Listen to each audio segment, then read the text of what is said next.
Voilà, bonjour tout le monde et bienvenue dans ce webinaire consacré à la fiscalité immobilière.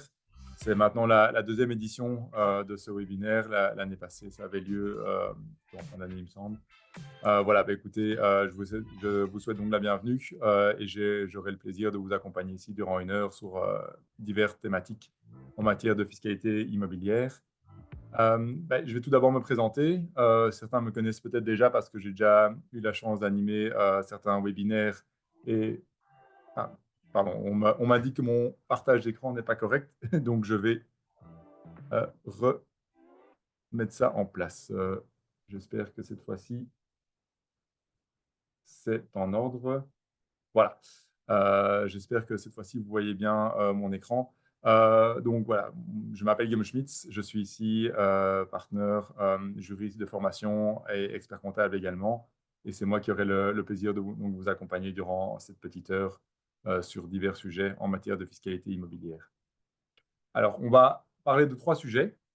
La matière est très dense. La fiscalité immobilière, c'est une matière vaste. On n'aura évidemment pas l'occasion de parcourir d'autres matières et même ici, on va malheureusement devoir survoler certains points. L'idée étant réellement de pouvoir attirer votre attention sur des éléments importants pour que vous puissiez après approfondir ces pistes. Par rapport à l'approfondissement des pistes, on a tout d'abord le e-book qui va paraître la semaine prochaine, la version 2025. Nous avions déjà fait une version l'année passée à ce sujet. Ici, on rééditera la version 2025 avec des nouvelles thématiques. On a davantage aussi mis l'accent sur le volet juridique. Vous allez voir, c'est assez intéressant puisqu'on parlera de thématiques telles que les responsabilités des sous-traitants dans l'immobilier ou alors, par exemple, également la question de savoir est-ce qu'une offre peut être acceptée ou non par SMS. Vous voyez que voilà, on a essayé de davantage aussi axer sur ces thématiques-là, puisque la fiscalité est une matière importante, mais l'immobilier est plus vaste et il y a un aspect juridique très important. On verra tout d'abord maintenant la fiscalité d'un point de vue des particuliers. Donc, quels sont les différents impacts au niveau fiscaux euh, aux différents stades de l'acquisition d'un bien immobilier. On verra ensuite après de quelle manière est-ce qu'on peut acheter en société quand c'est important et comment le faire. On parlera notamment des achats scindés. Je sais que ce sont des thématiques qui reviennent souvent. On parcourra ça. Et enfin, si on a le temps, parce qu'on est malheureusement limité à une heure, si on a le temps, on fera un bref aperçu des taux dans TVA, dans l'immobilier, avec notamment le taux de 6% en démolition-reconstruction, qui est maintenant inscrit de manière durable dans la législation. Alors, tout d'abord, en ce qui concerne les aspects fiscaux d'un investissement immobilier à titre particulier, on va voir ici les différents régimes fiscaux. C'est important de scinder ça en 3 étapes. La première, c'est la question de l'acquisition. À ce moment-là, lorsqu'on acquiert un bien immobilier, se pose tout d'abord la question de savoir quelles sont les taxes, d'une certaine manière, que je vais payer à l'acquisition. Est-ce que je vais payer des droits d'enregistrement? Si oui, à quel taux? On sait qu'on a des taux, on le verra après, on a des taux préférentiels. Ou au contraire, est-ce que je vais devoir payer de la TVA sur l'acquisition immobilière? On ne rentrera pas en détail dans la question de savoir quand est-ce qu'on soumet ou pas l'acquisition à TVA. C'est trop vaste, mais voilà, ici, on sait que c'est quelque chose c'est une question qui arrive pour des immeubles neufs. On se pose la question de savoir quand est-ce qu'on est dans un tel cas de figure, quand est-ce qu'on est dans l'autre. Euh, Ensuite, on abordera les quelques questions liées à l'imposition des revenus immobiliers lors de la détention du bien. De quelle manière est-ce qu'on est taxé et surtout, quels sont les avantages fiscaux qu'on peut avoir par rapport à ce bien immobilier. Et enfin, on verra quels sont les impacts d'une cession d'un bien. Alors ici, j'ai repris sous le vocable cession. En réalité, une cession volontaire, une vente. Donc la question de savoir, mais si j'ai fait une plus-value, comment est-ce que je vais être taxé? Est-ce qu'il faut revendre sous TVA? Bon, ici, malheureusement, à nouveau, on n'aura pas l'occasion de voir dans quel cas est-ce qu'on doit revendre sous TVA, mais on le traitera dans le e-book. Donc vous aurez toutes les informations à ce sujet. Et alors, il y a aussi les questions de succession, de donation, qui ne pourront pas être revus ici en une heure.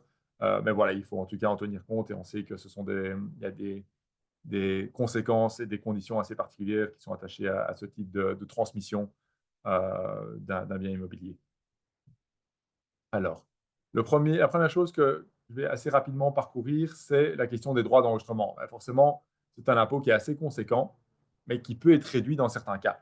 On en a beaucoup parlé en ce début d'année, puisque la région wallonne a pris le pas de partir vers un régime de réduction des droits d'enregistrement pour certaines acquisitions d'une habitation, de manière à faciliter l'accès à la propriété pour les primo-acquérants.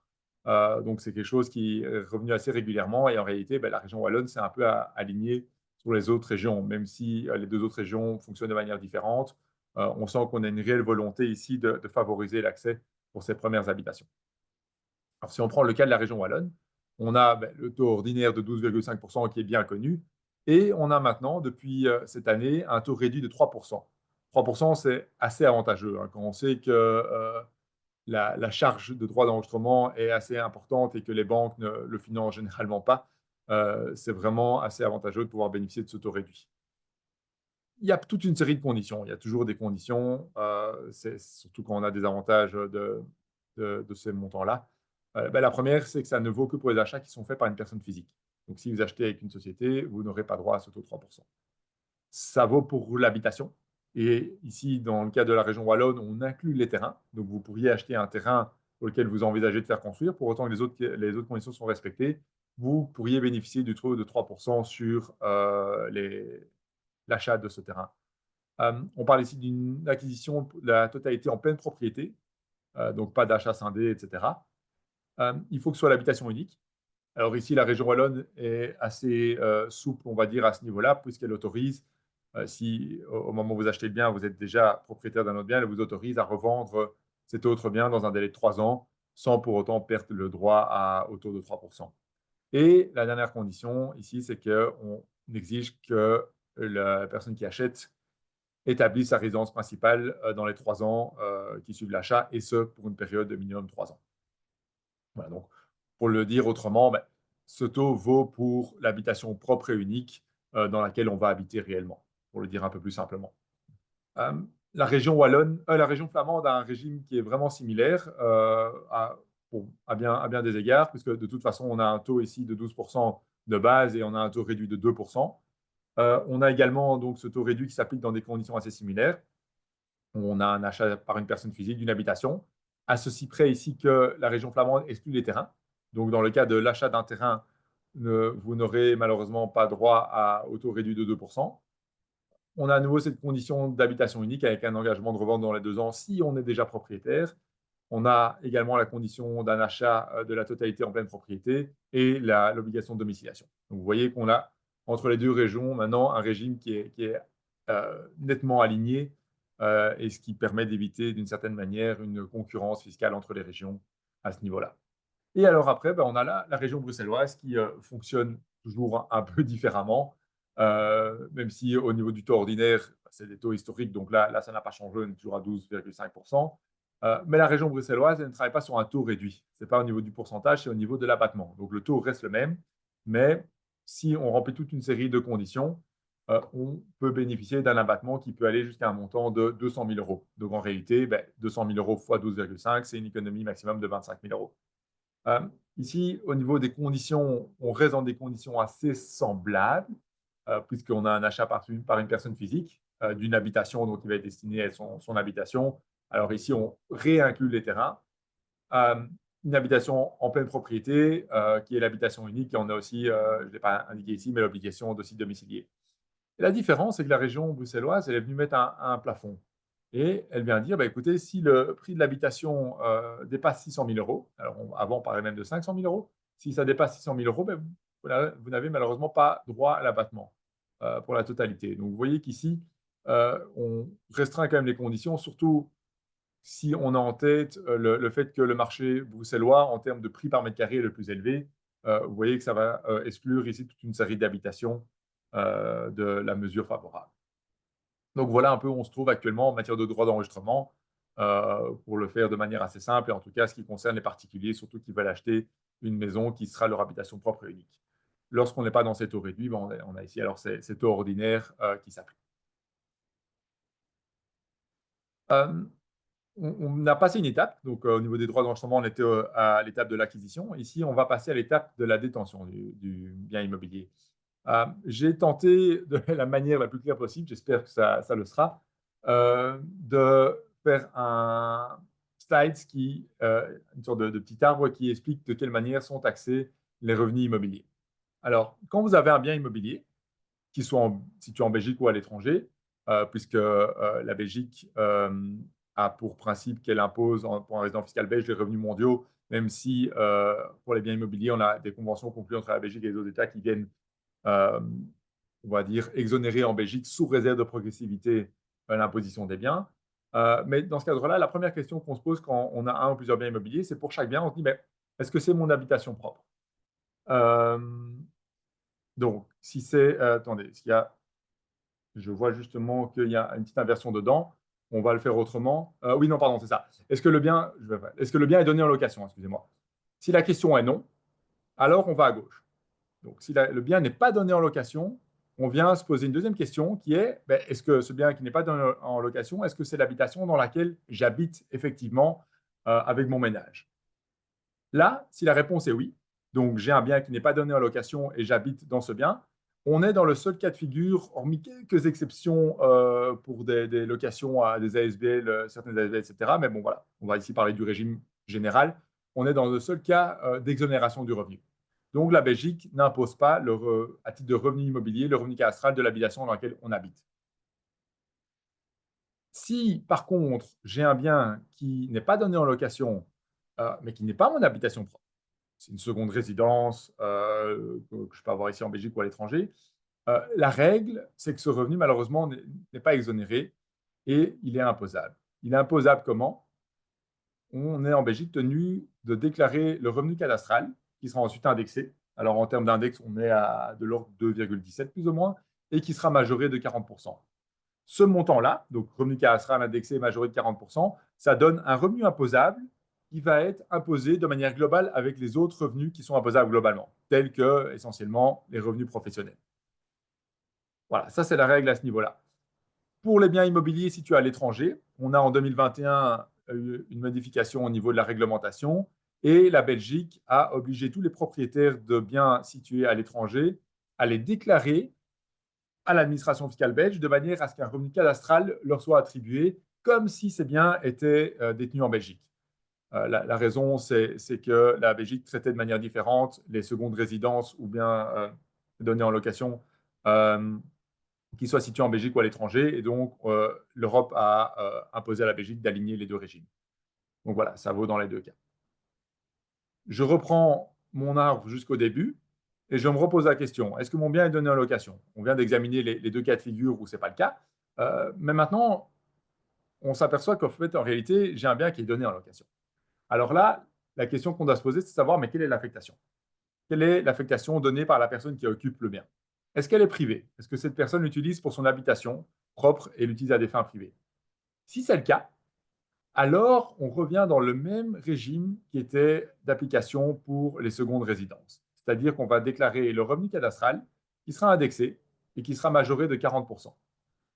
Ce revenu-là sera imposé globalement, on l'a vu, c'est exactement la même chose. Donc, pour le dire autrement, on traite de la même manière une seconde résidence et un bien donné à location à des fins privées. Ensuite, si on revient en arrière, on se dit, mais quelle est mon affectation? Puis là, on dit, en fait, le bien que j'ai en location, que je donne en location, la personne qui l'utilise, elle l'utilise à des fins professionnelles. Elle l'a affecté à son activité professionnelle, elle l'utilise. Mettons, ça peut être une activité de profession libérale, ça peut être ça peut être un entrepôt qui est utilisé, voilà, peu importe. Elle l'utilise à des fins professionnelles. Ici, on est dans le seul cas de figure actuel pour lequel on va déclarer les loyers réellement perçus. Alors, on va déclarer les loyers réellement perçus, mais on va devoir également, et ça c'est important, déclarer les avantages locatifs. Un avantage locatif, par exemple, c'est le fait de faire supporter le paiement du précompte immobilier par le locataire. Parce que légalement, le précompte immobilier, c'est une charge qui incombe au propriétaire. Donc, si vous prévoyez dans le contrat que vous avez conclu avec le locataire que c'est ce dernier qui va payer le précompte immobilier, c'est un avantage locatif et cet avantage locatif doit être ajouté au loyer réel. Là, vous obtenez le montant de base duquel la loi va autoriser à déduire 40% de frais forfaitaires, qui en réalité ne doivent même pas être mentionnés spontanément. L'administration fiscale, dans son outil de calcul de déclaration fiscale, les soustrait immédiatement et elle le fait elle-même. Là, on obtient du coup le montant. Donc en réalité, pour le dire autrement, on est imposé sur 60% des loyers réellement perçus plus des avantages locatifs. Ce montant-là, cette base imposable-là, est ajouté aux revenus qui sont imposés globalement. Vous avez alors le pot commun.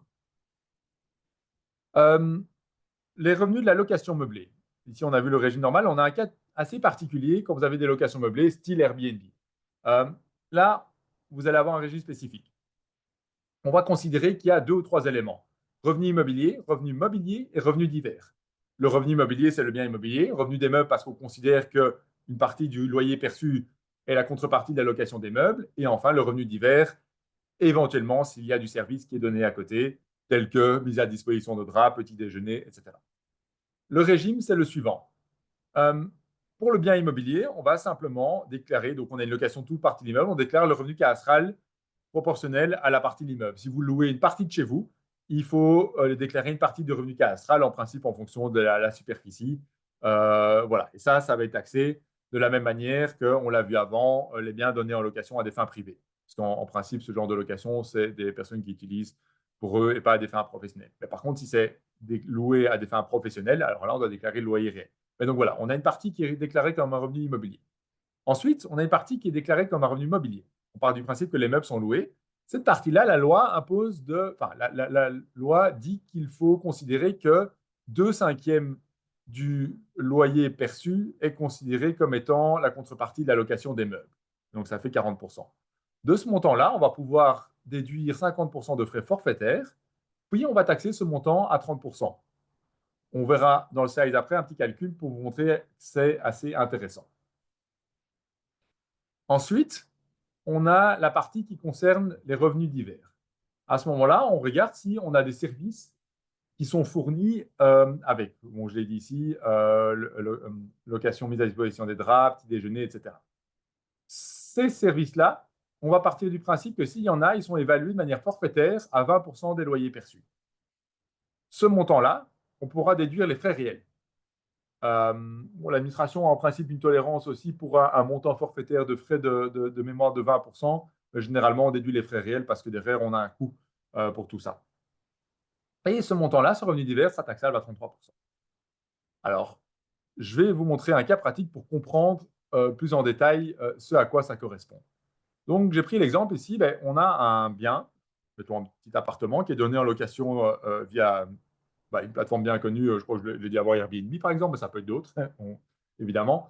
On a un total de loyer perçu en 2024 de 20 000 euros. Bon, j'ai pris des montants ronds pour évidemment faciliter les calculs. On a un revenu cadastral du bien qui est de 1 000 euros non indexé. Voilà nos deux données importantes. Quel sera le montant de l'impôt qu'on va payer?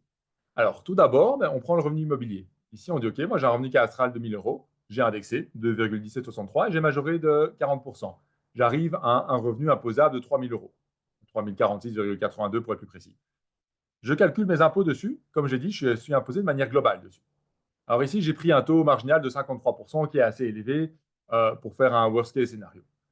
Sur base de ça, j'arrive à un impôt à payer de 1 614,81 euros. Ça, c'est ma première composante. Deuxième composante, ma partie mobilière. Là, je reviens un peu en arrière. Je dis, OK, j'ai un loyer de 20 000 euros. J'ai 40% de ce montant qui doit être déclaré. Et pas de souci, 40% de 20 000, ça fait 8 000. Oui, la loi dit, on l'a vu avant, on peut déduire 50% de frais forfaitaires. On ne va pas les prouver, c'est une générosité de la loi, si on peut l'appeler comme ça. On vient déduire ces frais. Du coup, je me retrouve avec une base imposable de 4 000 euros.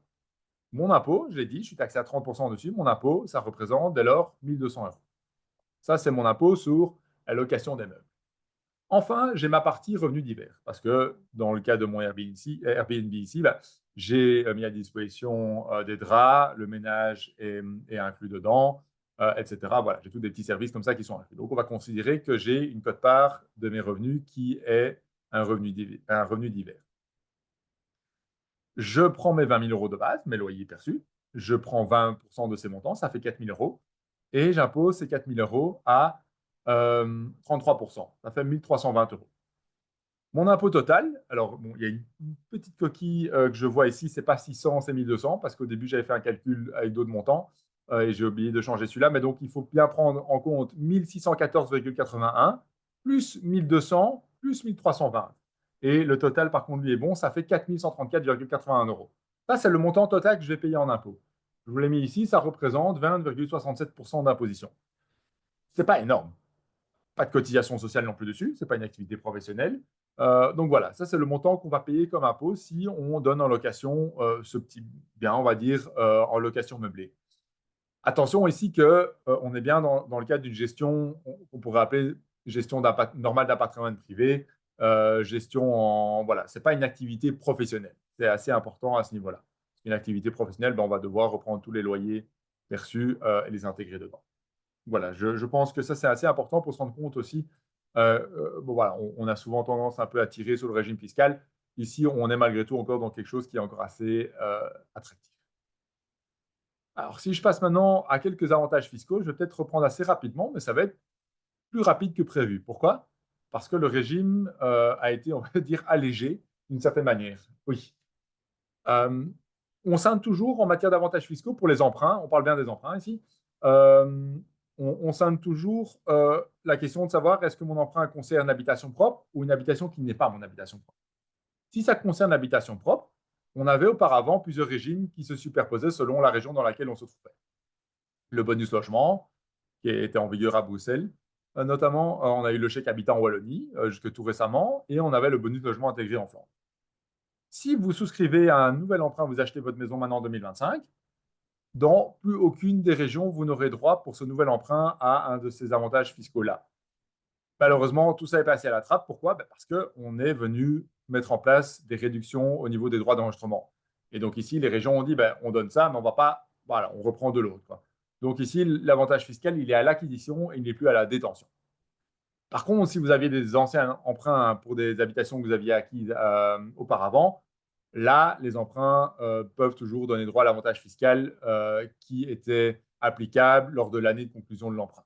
Donc voilà, il y a ici comme une clause standstill, on pourrait dire, où il y a un gel en tout cas à ce niveau-là, et donc ces avantages-là sont toujours bien applicables.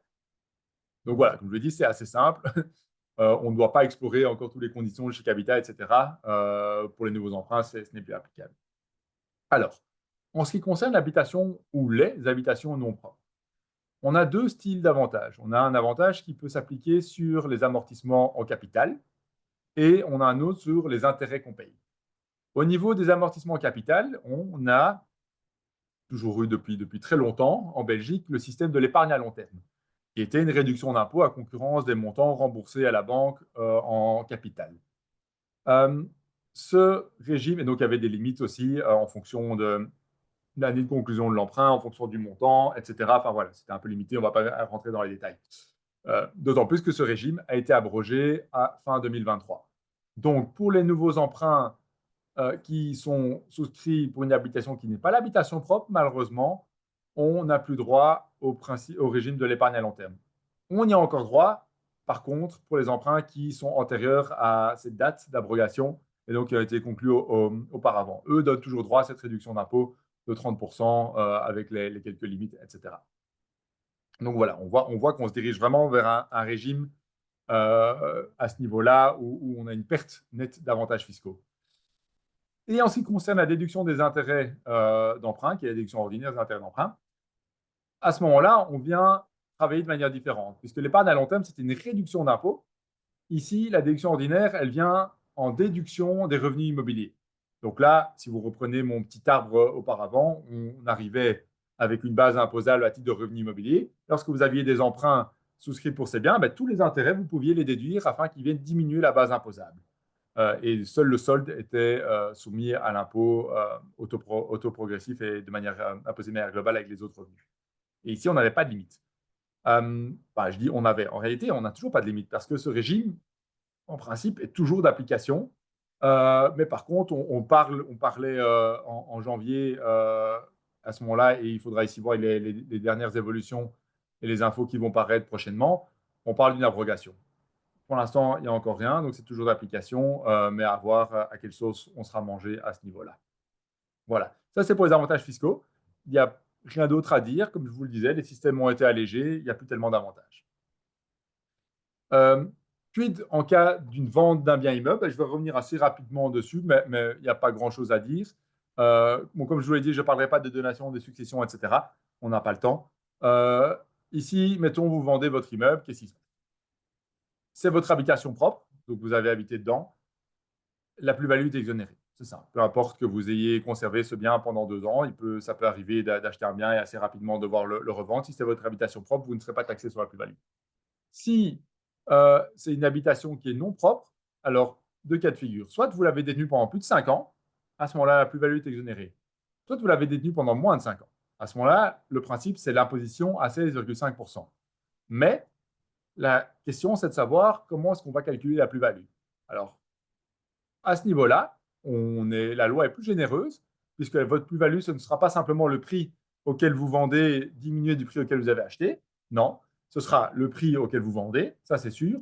Mais pour déterminer le prix auquel vous avez acheté, on va tenir compte du prix réellement payé, qu'on va majorer de 25%.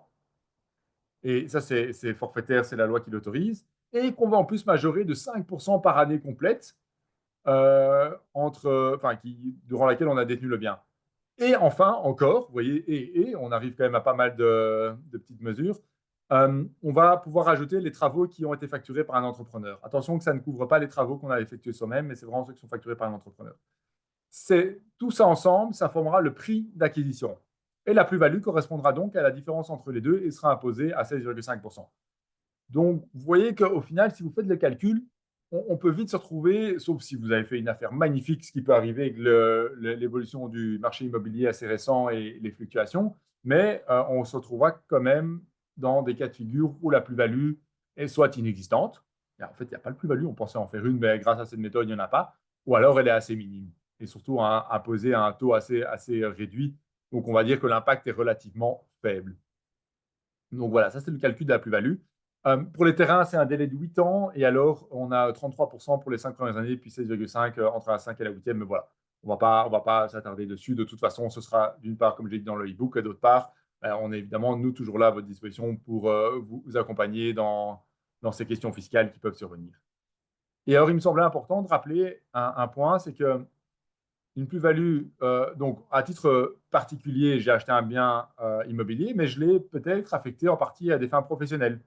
J'ai personnellement une activité indépendante et j'ai déduit une partie de mon habitation j'ai amorti une partie de mon habitation à titre de revenu professionnel parce que j'utilise une partie de mon habitation pour un bureau, par exemple. Dans ce cadre-là, il faut être assez attentif parce que cette partie-là aura une affectation professionnelle. Et dans ce cadre-là, la plus-value sera imposable en principe au même titre que tous les autres revenus imposés de manière globale. Donc, on va venir ajouter le montant de la plus-value aux autres revenus, sauf si on est dans le cas d'une plus-value de cessation. Donc, si on arrête son activité à ce moment-là, alors on pourra bénéficier éventuellement d'un taux réduit de 10%. Donc voilà. Mais ce que je veux vraiment mettre en avant ici, c'est que si on a décidé d'amortir un bien et qu'au final on déménage, on vend la partie, il faut être attentif à ces petites parties qui a été affectées à des fins professionnelles parce que là, par contre, on devrait en principe calculer la plus-value et revendre. Un petit conseil à ce niveau-là, on parle de désaffectation d'un bien lorsque on l'utilisait à des fins professionnelles et pendant 2-3 ans, on ne l'utilise plus. Mais on le détient toujours, mais on l'a fait quitter le patrimoine professionnel. À ce moment-là, si on revend l'habitation 2-3 ans plus tard et que le bien a été désaffecté, là, il n'y aura pas de réintégration de la plus-value à titre de revenu professionnel.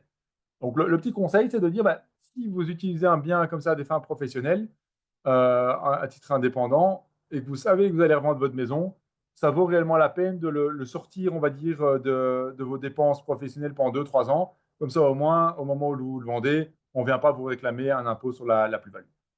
Et alors, je le mettais ici, on a un petit impact sur les cotisations sociales. Attention à ce niveau-là, puisque de tels revenus sont des revenus professionnels aussi à inclure dans la base de calcul des cotisations sociales. Voilà. Ça, c'était déjà une partie assez dense, puisque je vois que la moitié du temps est déjà écoulé sur les plus-values, sur le régime en tant que particulier. On n'a pas su tout faire. Le e-book reprendra d'autres points. On sera à votre disposition. On essaiera l'année prochaine de survoler d'autres parties. Mais voilà, c'est une matière dense. Malheureusement, on ne sait pas tout faire. Ici, maintenant, on va aborder le volet fiscalité immobilière en société. Alors, je vais attaquer directement puisque on a encore une demi-heure pour finir et il y a quand même pas mal de parties, mais je pense que la TVA, on n'arrivera pas à la faire. Ou peut-être un petit peu. La première partie, c'est la question des droits d'enregistrement. Ici, en société, comme on l'a vu précédemment, les fameux taux réduits des droits d'enregistrement ne sont pas applicables lorsque l'achat est fait par une personne qui n'est pas une personne physique. Donc ici, une personne morale, une société, devra dans tous les cas payer 12,5 ou 12% selon la région de droits d'enregistrement. Alors pour la société, ces droits d'enregistrement sont, eux, déductibles par contre. Euh, alors, soit ils sont déductibles en une fois pour les petites sociétés, soit on les amortit au même rythme que le bien immobilier pour les petites ou les grandes sociétés. Donc les grands doivent toujours le faire. Mais voilà, donc ça constitue une charge déductible, mais ici, ce sera toujours ce montant-là. Je le mets ici, attention, on a des régimes spécifiques pour les marchands de biens. On n'aura pas l'occasion de voir ce régime ici. Mais voilà, sachez que dans certains cas, des sociétés peuvent malgré tout avoir un taux réduit si elles sont considérées comme marchands de biens. Et alors, point important, lorsqu'on fait un apport d'un immeuble qu'on détient en société, un apport, ça veut dire qu'on n'est pas rétribué en cash, que la société ne va pas nous payer pour ça, mais qu'on va recevoir des actions en échange. Si on fait un apport d'un bien immeuble en société, qu'en échange de cet apport, on reçoit des actions de la société, on a en principe un droit d'apport de 0%, sauf si le bien est destiné à l'habitation. Et donc, si vous apportez un immeuble commercial que vous détenez personnellement et vous dites, ben voilà, moi, j'entends l'apporter à ma société, ou vous avez une activité en société, mais vous détenez le bien que la société exploite pour son activité personnellement, vous dites, ben moi, je vais l'apporter dans ma société, j'ai envie de recevoir en échange des actions. À ce moment-là, le taux sera de 0% pour cet apport. C'est assez important, puisque la société évite alors un gros montant. Euh,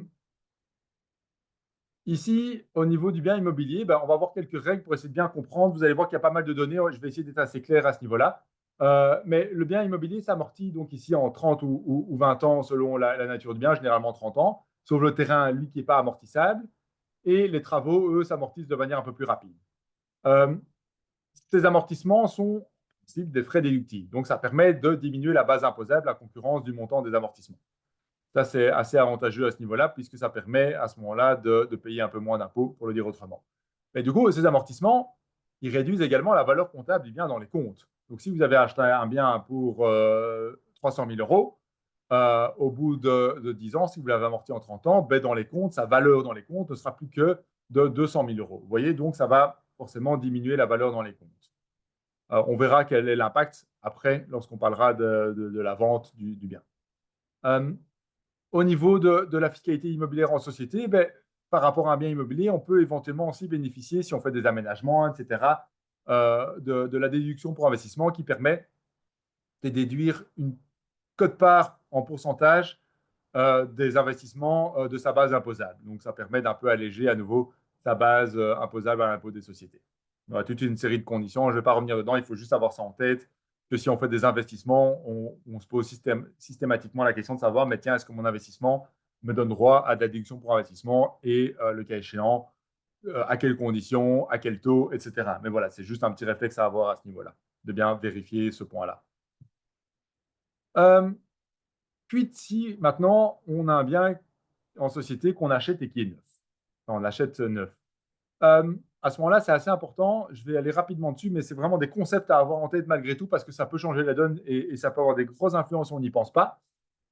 Si j'achète un bien avec ma société et que je paye de la TVA dessus, parce que c'est un immeuble pour lequel le vendeur devait appliquer de la TVA, je ne pourrai déduire la TVA payée au niveau de la TVA, on va dire plutôt récupérer cette TVA. Pour le dire autrement, je ne vais pouvoir récupérer l'intégralité de la TVA que si j'utilise ce bien pour faire des opérations qui, à la sortie, sont également soumises à TVA. J'ai pris l'exemple d'un entrepôt. J'achète un entrepôt avec TVA, il est neuf, et moi, je le mets en location et je dois appliquer de la TVA parce que dans la plupart des cas, les entrepôts, il y a une question de superficie, etc. Mais, enfin, de superficie de la partie de l'entrepôt qui est utilisée à des fins d'entreposage, etc. Si je suis dans les conditions, ou un parking par exemple, j'applique de la TVA sur mes loyers que je facture à mon locataire.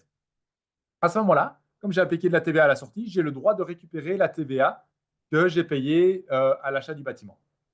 Autre exemple, j'ai un bâtiment qui est neuf et qui a été construit après le 1er octobre 2018. Je le donne en location dans un cadre B2B, donc le preneur, le locataire l'utilise pour son activité économique. On a tous les deux opté dans le contrat pour soumettre les loyers à TVA. Dans ce cadre-là, je peux louer avec TVA.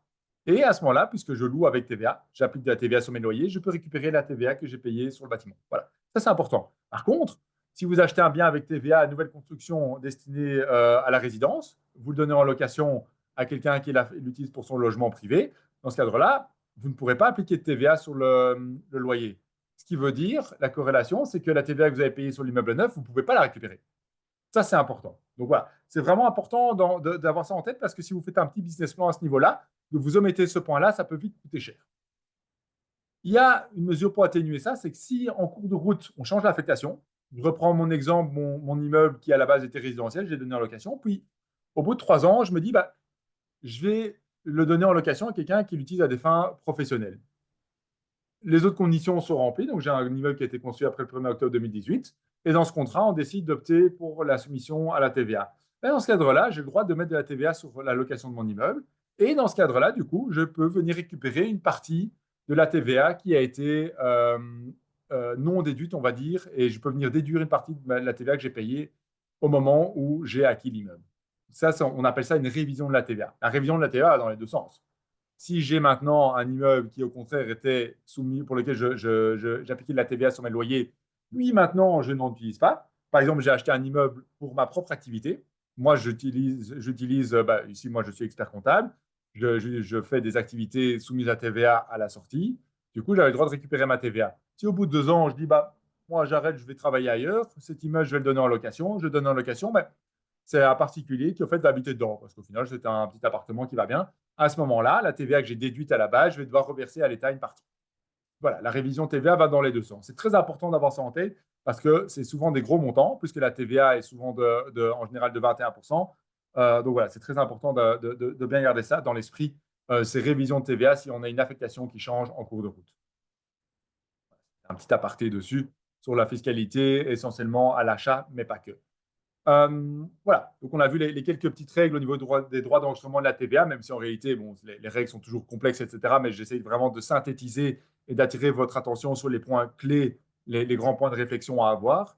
Euh, Ici, maintenant, je suis dans le cas d'une société qui détient son bien. Et on va juste voir ici, ben, qu'est-ce qui se passe au niveau fiscal. Or, c'est très simple. Les loyers que je perçois, c'est un revenu imposable. C'est un revenu imposable au même titre que les autres revenus que je peux avoir dans ma société. Si j'ai une société qui a un bien immobilier et deux activités, ils sont imposables en principe à 25%, éventuellement à 20% si on a droit au taux réduit. Le taux réduit, on doit remplir certaines conditions. Et le taux réduit, dans tous les cas, ne s'applique que pour une première tranche de revenus imposables de 100 000 euros. Donc voilà, après, c'est d'office 25%. Donc, ce sera imposable au même titre que les autres, et je le mets ici, indépendamment de l'affectation. On utilise le bien à des fins privées ou professionnelles. Donc ici, on a une distinction entre une détention d'un bien en société et une détention d'un bien à titre privé. On a un autre cas de figure, j'ai une société qui a acheté un bien, et au final, elle le donne elle le met gratuitement à disposition de son dirigeant. Donc ici, elle ne le demande pas de loyer. Mais à ce moment-là, le dirigeant qui bénéficie gratuitement d'un bien par sa société, il perçoit un avantage de toute nature. C'est comme quand la société met à disposition gratuitement une voiture, c'est pareil, c'est le même cas de figure. Il y a un avantage de toute nature parce que la société octroie un avantage au dirigeant. Cet avantage, il est calculé de manière forfaitaire. Ça a aussi évolué il y a 5-6 ans, quelque chose comme ça. La méthode de calcul est devenue plus avantageuse. Ici, maintenant, on va calculer le montant de l'avantage de toute nature de manière forfaitaire en fonction du revenu cadastral. On va indexer le revenu cadastral. On l'a vu, on était à 2,1763. Et on va venir faire fois 100. Alors, attention aussi, désolé, petite coquille, c'est fois 100 et divisé par 60, pas divisé par 600, par 60. Puis on multiplie par 2. Ce montant qu'on obtient, c'est le montant de l'avantage de toute nature sur lequel le dirigeant sera imposé de manière annuelle, comme s'il avait une rémunération d'un montant équivalent. Si en plus de ça, on met la société prend en charge l'électricité et le chauffage, on aura un avantage de toute nature forfaitaire de 1 250 euros pour l'électricité, de 2 500 pour le chauffage. Attention que ces montants sont revus annuellement. Donc voilà. Donc ici, on a un régime à ce niveau-là. On le verra après, mais sachez que lorsqu'une société détient un usufruit d'un bien immeuble et qu'elle met également le bien à disposition de son dirigeant pour y habiter, c'est exactement la même règle qui s'applique. Voilà, on le verra après, mais comme ça, retenez-le déjà maintenant. Euh, c'est assez important. Voilà, mais donc ici, là, donc je reviens ici dans le cadre de la détention, il n'y a pas grand-chose. On a parlé de la déduction et l'amortissement du bien immobilier qui viendra en déduction des revenus imposables. Et en réalité, un bien immobilier, si vous avez des loyers qui sont plus ou moins équivalents aux amortissements, il n'y a pas de réelle imposition des loyers dans l'immédiat. L'augmentation de base imposable par les loyers va être compensé par la baisse via les amortissements. Mais il n'y a pas grand-chose d'autre à dire à ce stade-là. Maintenant, on se situe dans le cadre, c'est là où ça devient important, dans le cadre d'une vente du bien. On a détenu le bien en société, c'est bien beau. Et maintenant, on se dit, ouais, mais puis si je veux le vendre. Alors, si on veut le vendre, il y a généralement, on dit qu'il y a deux possibilités. Il y a ce qu'on appelle un asset deal, donc on va vendre l'actif, la société va vendre l'actif, ou il y a le share deal. Là, l'actionnaire va vendre les actions de la société immobilière. L'asset deal, la société va elle-même vendre le bien qu'elle détient. À ce moment-là, le premier élément, c'est qu'à l'impôt des sociétés, on va avoir une imposition de la plus-value. La plus-value qui correspond ici, je l'ai mis, attention, à la valeur de réalisation, donc la valeur de vente du bien, diminuée de la valeur comptable. Oui, mais la valeur comptable, on l'a dit avant, c'est la valeur à laquelle on l'a acheté, moins les amortissements admis et fiscalement déduits. Au final, si vous avez détenu le bien pendant longtemps, votre valeur comptable est assez faible. Donc, tous les amortissements que vous avez déduits, d'une certaine manière, ils sont retaxés maintenant. C'est des vases communicants. Ça a permis d'alléger la base imposable plus tôt. Si vous faites des calculs d'actualisation, vous vous rendrez compte que ça reste plus avantageux. Mais au final, ces amortissements, d'une certaine manière, sont taxés maintenant, puisqu'on va taxer la plus-value, voilà, comme j'ai expliqué ici, entre la valorisation et la valeur comptable. C'est assez important. On parle d'une imposition à nouveau à 25 ou 20%. On prend ce montant, on le rajoute avec les autres bénéfices. Comme je vous l'ai dit, 20%, c'est jusqu'à 100 000 euros de revenus imposables. Si vous faites une grosse opération, vous allez très certainement de toute façon exploser ce montant. Donc, on a généralement quand même au moins une partie qui est taxée à 25%. Alors, ce qu'il faut retenir par rapport à cette plus-value, c'est que si vous vendez le bien, mais que vous avez gardé la société, qu'au final, vous aimez bien ça, investir, vous avez envie de réinvestir, vous avez fait une belle opération, vous voulez remettre le couvert, vous pouvez faire le choix de remployer, ce qu'on appelle remployer le prix de vente que vous avez perçu, donc vous avez touché un certain montant, ce prix-là, vous devez le réinvestir dans des nouveaux actifs amortissables. Si vous faites ça, vous aurez le droit de taxer la plus-value que vous avez réalisée de manière étalée au même rythme que les amortissements admis sur les actifs dans lesquels vous avez remployé. Ça paraît un peu technique comme ça, mais mettons que vous vendez un bien à 500 000, votre plus-value c'est 300 000. Ces 500 000 que vous avez perçus, vous en profitez pour acheter des biens immobiliers, et puis vous prenez un petit crédit et au final vous rachetez pour 800 000 euros de biens immobiliers. Vous avez remployé, il y a un délai, si c'est dans l'immobilier, de 5 ans maximum. Vous avez remployé, à ce moment-là, vos 300 000 de plus-value. Si vous avez remployé dans l'immobilier, vous allez les taxer sur 30 ans, puisque vous allez amortir ce nouveau bien, par exemple, sur 30 ans. Donc, vous allez chaque année imposer parmi vos bénéfices un trentième de la plus-value que vous avez réalisée. Donc voilà, c'est assez avantageux puisque ça vous évite de décaisser l'impôt directement. Mais maintenant, on vous dit, non, moi, au final, j'ai vendu mon bien, bon, j'ai plus grand-chose, j'ai plus envie de réinvestir, j'ai envie de toucher le cash. À ce moment-là, vous devez liquider la société. Parce que le cash, il est en société, la poche de la société, c'est sa poche à elle, ce n'est pas votre poche à vous. Maintenant, il faut arriver à transvaser l'argent de la poche de la société vers la vôtre. À ce moment-là, on liquide donc la société. Si on liquide la société, on va considérer que tout ce qui excède dans votre société le capital libéré, donc ce que vous avez apporté à la base dans la société, ce sera considéré comme un dividende distribué. Ce dividende, en règle générale, il est taxable à 30%. On peut avoir éventuellement 15% ou 0 si on constitue des réserves de liquidation. Alors, le 15%, c'est le régime du VVPR bis, mais ça, il faut être très attentif parce que ça ne vaut que pour les dividendes, pas sur ce qu'on appelle le boni de liquidation. Donc, dans ce cadre-là, il vaut mieux distribuer au préalable le montant perçu en cash en dividende, taxé à 15%, puis liquider une société où il n'y a plus rien dedans. Si par contre vous optez pour la réserve de liquidation, ça c'est le principe selon lequel on affecte tout ou partie du bénéfice comptable de l'exercice dans une réserve distincte pour laquelle on paye immédiatement 10% de cotisation en plus de l'impôt des sociétés. On paye ça à l'État d'office. Et après, si on liquide la société, on ne paye plus rien. Si on distribue un dividende, on paye 5% si on a attendu au moins 5 ans. Mais donc ici, on est dans le cas de figure, on liquide, donc on ne paye plus rien. Ça, c'est vraiment le meilleur moyen de ressortir, on va dire, le cash de la meilleure manière. J'ai mis 0%, mais en réalité, il ne faut pas oublier qu'on a eu les 10% de cotisation qui sont payés avant, donc c'est plutôt 10%. Mais ils n'interviennent pas au moment de la liquidation en tant que telle. Donc voilà, ça c'est si vous voulez liquider la société, c'est assez important de réfléchir à ce moment-là comment optimaliser pour éviter de passer par l'étape 30% qui peut faire très mal quand vous avez fait une belle opération où vous avez beaucoup à ressortir. Alors, si maintenant je dis, ben, moi j'ai la possibilité de vendre mes actions, mon acheteur il est intéressé, je fais un share deal. À ce moment-là, on va devoir valoriser la société, on va tenir compte de toute une série de méthodes, on prend en compte l'impôt latent sur la plus-value, on révèle bien, etc. Ce n'est pas l'objet de la discussion, mais voilà, il y a des experts qui sont là pour ça. On peut vous accompagner d'ailleurs pour ça.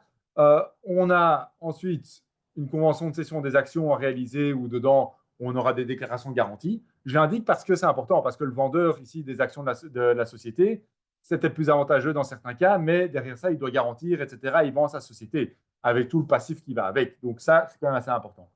Et alors, le régime fiscal dans le chef du vendeur, ben, c'est le suivant. Si c'est une personne physique qui vend, pour l'instant, en Belgique, je dis pour l'instant parce que, à mon avis, vous lisez la presse comme moi et vous voyez que c'est un grand débat pour l'instant au niveau du gouvernement, on a toujours l'exonération des plus-values.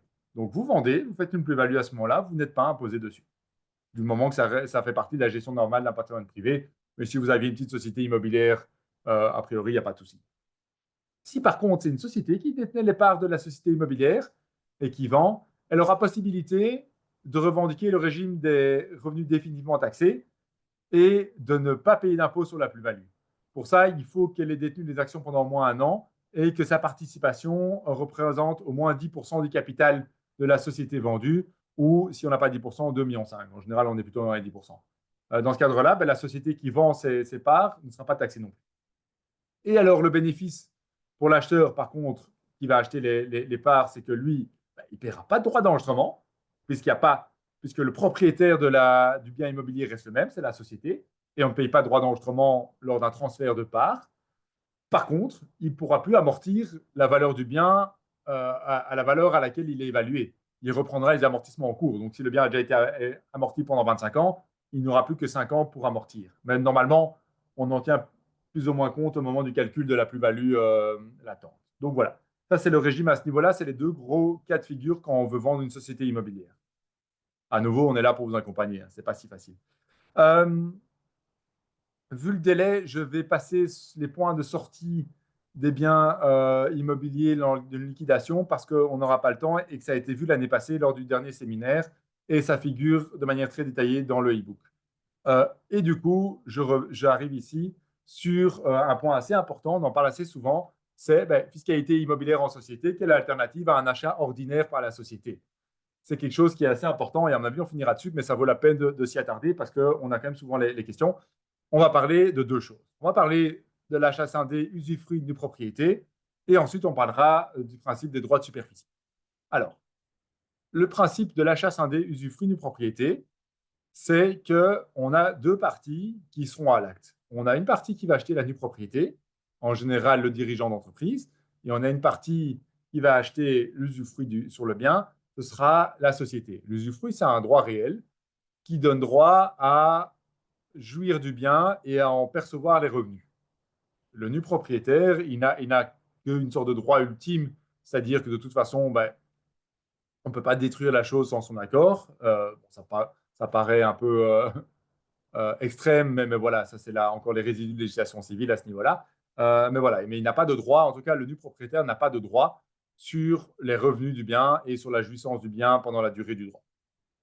La conséquence lorsqu'on fait un achat en usufruit pour la société nue propriété pour le dirigeant, ben, conséquence pour le dirigeant, lui, il ne paye que le prix de la nue propriété. Donc lui, il paye que le prix de sa cote-part. On verra après au niveau de la valorisation ce que ça représente. Lui, à la fin, mettons, on a un droit d'usufruit qui a été consenti pour une durée de 15 ou 20 ans. À la fin de ces 15 ou 20 ans, il redevient plein propriétaire de tout le bien sans conséquence fiscale. Ça, c'est vraiment avantageux pour lui. Par contre, il n'a pas de droit d'usage ou de mise en location du bien durant. Donc, ça veut dire que pendant toute la durée du droit, il aura quand même payé la nue propriété, mais il va tirer aucun revenu. Euh, Au niveau de la société, ben, elle va financer l'usufruit. Elle va payer l'usufruit. Généralement, la valeur de l'usufruit est plus élevée. Donc, en principe, elle va demander un emprunt pour ça. La société, elle va jouir du bien pendant toute la durée du droit d'usufruit. Donc, elle peut l'utiliser pour son activité ou elle peut le donner en location. Si elle donne en location, c'est elle qui va percevoir les fruits, les loyers. Maintenant, on a aussi le volet amortissement, et ça c'est très important, c'est qu'une société qui acquiert un droit d'usufruit elle va le porter à l'actif de son bilan et elle va amortir l'intégralité du droit. Ici, on n'a pas de distinction terrain, pas terrain, etc. Elle a amorti tout le droit, en général, ben, sur la durée de l'usufruit qui a été consentie de manière conventionnelle dans le contrat. Et à la fin, il n'y a rien. À la fin, ça sort de son bilan sans rien. Donc, en fait, ça fait une charge d'une certaine manière assez gratuite, hein, qui vient en principe compenser tout ou partie des loyers. Vous voyez que pour elle, c'est quand même assez avantageux également. Donc voilà, ça, c'est les grandes caractéristiques, on va dire, vraiment à avoir en tête pour bien comprendre comment ça fonctionne. Alors, quels sont les points d'attention qu'on peut avoir par rapport à ces démembrements de propriété? Eh, à la constitution du droit, on a tout d'abord la question de la valorisation correcte de l'usufruit. C'est très important de bien valoriser l'usufruit parce que c'est la société qui va payer. Pourquoi? Parce que si on valorise mal un usufruit, l'administration fiscale vous tombe dessus et dit OK, très bien, mais nous on estime que l'usufruit il est évalué à une valeur qui est supérieure à sa valeur réelle. On estime que la société a trop payé. Si la société a trop payé, le dirigeant n'a pas assez payé.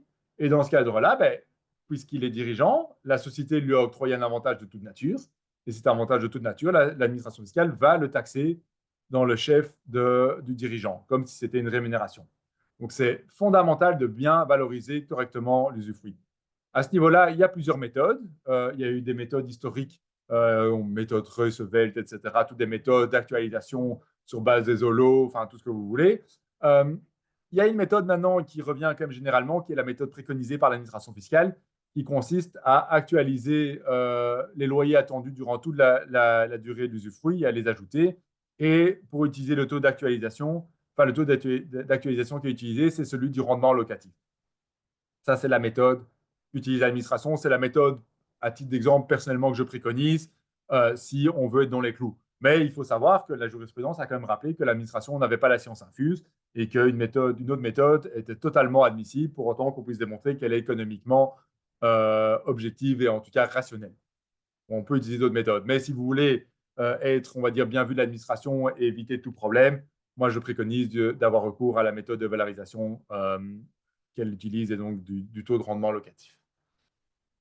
Alors, ça, c'est la constitution du droit. Là, on a constitué, on l'a fait, on peut arriver à des valeurs, bon, je ne vais pas le dire forcément parce que ça peut, enfin, chaque cas est différent, mais mettons, vous avez un usufruit qui vaut 70% de la valeur du bien et vous avez une propriété qui vaut 30%. Ou la société, soit un bien qui vaut 500 000 euros, la société va payer 350 et les 150 000, c'est à payer par le dirigeant. Attention, comme j'ai dit, le dirigeant, il paye 150 000, mais lui, il n'a pas de retour sur investissement avant la fin de l'usufruit, hein. Par contre, à la fin de l'usufruit, il récupère tout le bien qui vaut peut-être 500 à l'achat, plus 15 ans, au bout de 15 ans, peut-être que maintenant il en vaut 600 ou un truc comme ça. Donc il récupère un bien qui vaut 600. Donc ça, c'est son gain. En cours d'usufruit, il faut être attentif à ce point. Il y a des règles. Il y a des règles du jeu, il y a des règles du jeu dans le Code civil. Et après, on peut éventuellement mettre quelques autres règles du jeu dans la Convention, mais certaines règles sont d'ordre public, on ne pourra pas y déroger. Les règles, c'est de dire que l'usufruitier il peut apporter des modifications, réaliser des ouvrages sur le bien. Il doit faire les réparations nécessaires pour préserver la valeur du bien, mais en ce qui concerne les grosses réparations qui portent sur la structure et les composantes inhérentes, c'est le nu propriétaire qui est tenu de les faire. Donc, si vous achetez un bien et la société commence à retaper le bien de A à Z et à tout changer, là, l'administration pourrait dire, attendez, on a un petit problème, ce n'était pas à vous de payer ça, c'était au nu propriétaire. La société a payé pour ses travaux, ben, c'est très simple, on estime que c'était le nu propriétaire, mais comme il est dirigeant, il est lié à la société, nous, on va mettre un avantage de toute nature. Vous avez eu pour 150 000 euros de travaux et il y a des cas de jurisprudence qui parlent de montants au moins équivalents. Vous avez pour 150 000 euros de travaux, l'administration fiscale dit, bah, écoutez, moi, je vais imposer ça comme un avantage de toute nature. Donc, j'ajoute ça comme rémunération à votre fiche de salaire. Bah, vous imaginez, vu les taux d'imposition en Belgique, rajouter 150 000 euros, c'est cher payé. Donc, il faut être extrêmement attentif lorsqu'on a un montage d'usufruit d'une propriété à bien répartir le coût des travaux entre les différentes parties, à bien valider avant qui doit payer quoi et à bien respecter les règles du jeu. Ça, c'est fondamental si vous voulez éviter des problèmes. Et à la fin du droit, maintenant, on a le cas où voilà, 15 ans sont passés, le nu propriétaire recouvre la pleine propriété du droit. À la fin, euh, on a une règle qui dit que l'usufruitier, lui, doit restituer le bien dans le même état. Mais par contre, le nu propriétaire, il doit indemniser l'usufruitier pour les ouvrages réalisés et pour lesquels il a consenti, dans le cas de ce qu'on appelle, ça c'est nouveau dans le nouveau Code civil, de la théorie de l'enrichissement injustifié. En gros, ça consiste à dire, moi, nu propriétaire, je me suis enrichi de manière un peu anormale parce que la société qui avait l'usufruit a réussi à bien en augmenter la valeur par des petits travaux par-ci, par-là, qui au final étaient des travaux qu'elle pouvait faire, mais elle les a quand même fait surtout un peu sur le tard. Moi, d'une certaine manière, mon bien là dont je parlais qui valait 500 000, maintenant il en vaut 1 million. Moi, c'est simple, j'ai payé 150 il y a 15 ans, c'est tout. Bon, je n'ai pas eu de retour dessus, mais maintenant, je récupère un bien qui vaut 1 million. Bon, c'est peut-être un peu exagéré. Là, c'est toujours dur à prouver. L'administration a la charge de la preuve, évidemment, mais là, l'administration pourrait estimer qu'il y a un enrichissement à justifier et calculer un avantage de toute nature. Donc, il faut être assez attentif à ça. Euh, Ce qu'on fait habituellement, c'est que on évalue la valeur de marché du bien à la fin. On regarde quelle est la valeur qu'elle vaut. On détermine ensuite quelle est la valeur du bien suite à l'évolution du marché immobilier, donc valeur de base plus un certain taux de rendement, et on regarde la différence entre les deux. Et ça, on pourrait partir du principe que c'est, d'une certaine manière, l'enrichissement injustifié. Voilà, mais bon, ça, à nouveau, dans ce cadre-là, je recommande, parce que c'est quand même, c'est quand même vite des gros montants, de venir vers nous pour qu'on puisse examiner ensemble, qu'on puisse préparer un dossier. Comme ça, si on y met fin et que l'administration vient toquer à votre porte, tout est déjà prêt et on ne doit pas réfléchir un peu à la va-vite. Euh, il reste 4 minutes et je finirai dessus pour respecter le timing. Et malheureusement, comme j'avais dit, on ne verra pas la TVA, mais elle figure de manière très bien expliquée dans le e-book et on en a parlé l'année passée. Je vais parler des achats scindés ici dans le cas d'un droit de superficie. Droit de superficie, c'est important aussi. C'est le cas de figure où on est propriétaire d'un terrain et on octroie à quelqu'un le droit de construire dessus. Moi, je suis propriétaire, j'octroie à ma société le droit de construire dessus. Moi, je suis le très foncier, ma société est titulaire du droit de superficie et superficiaire. Caractéristique que j'ai mis ici, ben, la société a le droit d'ériger un bâtiment sur le terrain. Le propriétaire, moi, je reste propriétaire du terrain. Mais pendant toute la durée du droit, c'est ma société qui sera propriétaire des constructions.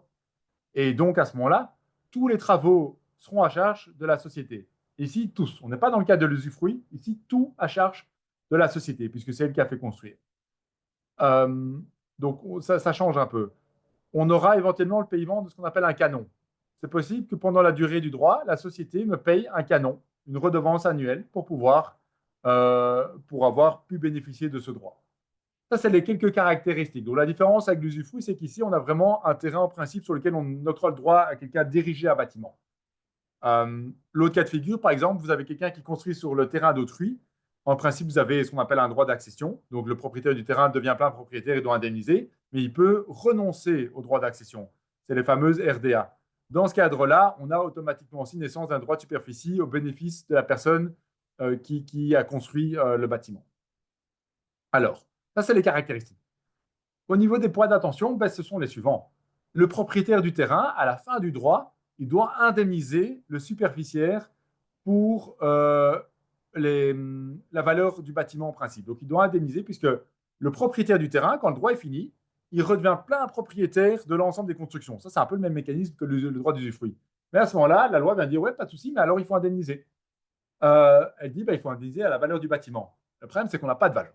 Et ça, c'est des cas de figure qu'on voit un peu moins avec le droit de superficie. Donc, même au niveau jurisprudentiel, il n'y a pas grand-chose. Euh, En général, on prend en compte, j'ai mis ici, la valeur des constructions et de la manière dont la société a utilisé le bien durant toute la durée du droit. On peut aussi regarder si on a payé un canon ou pas de canon. S'il n'y a pas eu de canon payé dedans, on peut tenir compte du fait que pas de canon n'a été payé. Voilà, c'est toutes des méthodes à ce moment-là. Bon, ça, c'est très technique, donc là, je recommande vivement de revenir vers quelqu'un de spécialisé, mais je veux vraiment attirer l'attention sur ce type de montage où on ne sort pas d'un montage comme ça, les doigts dans le nez, en récupérant le bien. Il y a vraiment une question de valorisation à la fin et d'une éventuelle indemnisation du propriétaire du terrain envers la société qui a construit le bien immobilier, les constructions, et qui s'en voit déposséder à la fin du droit. C'est très important à ce niveau-là et je le mets ici. C'est aussi très important au moment où on constitue ce droit de prévoir les règles du jeu dans l'acte de constitution. Voilà, ça c'était au niveau des achats scindés. Bon, je ne parlerai pas du droit d'amphithéose parce qu'il est assez particulier, on ne voit pas tellement et c'est un peu un mix entre les deux.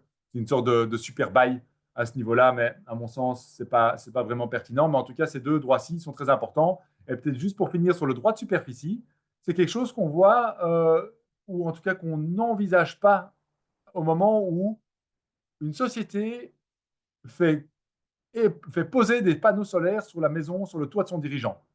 C'est une immobilisation qui se rattache au bien, mais si on oublie qu'à ce moment-là, puisqu'il y a un rattachement, une accession, en principe, le dirigeant doit payer immédiatement à la société pour ce montant-là. Ici, à ce niveau-là, on peut y renoncer, faire naître un droit de superficie, mais voilà, c'est quelque chose qu'on oublie souvent, donc il y a déjà un cas qui naît assez rapidement à ce niveau. Voilà, c'était pour le bain. Je vois qu'il est 14h30 tout pile, je ne vais pas revenir dessus. On verra dans la mesure du possible, vous enverrez peut-être des slides aussi avec les quelques parties sur la TVA dans l'immobilier, mais ce sont à nouveau des redites de ce qui a déjà été dit lors du dernier webinaire. Ça se trouvera dans le e-book. Je me demande même si sur notre site, on n'a pas une news à ce niveau-là. Et éventuellement, on refera le point plus attentivement dessus. Je vous remercie pour votre attention.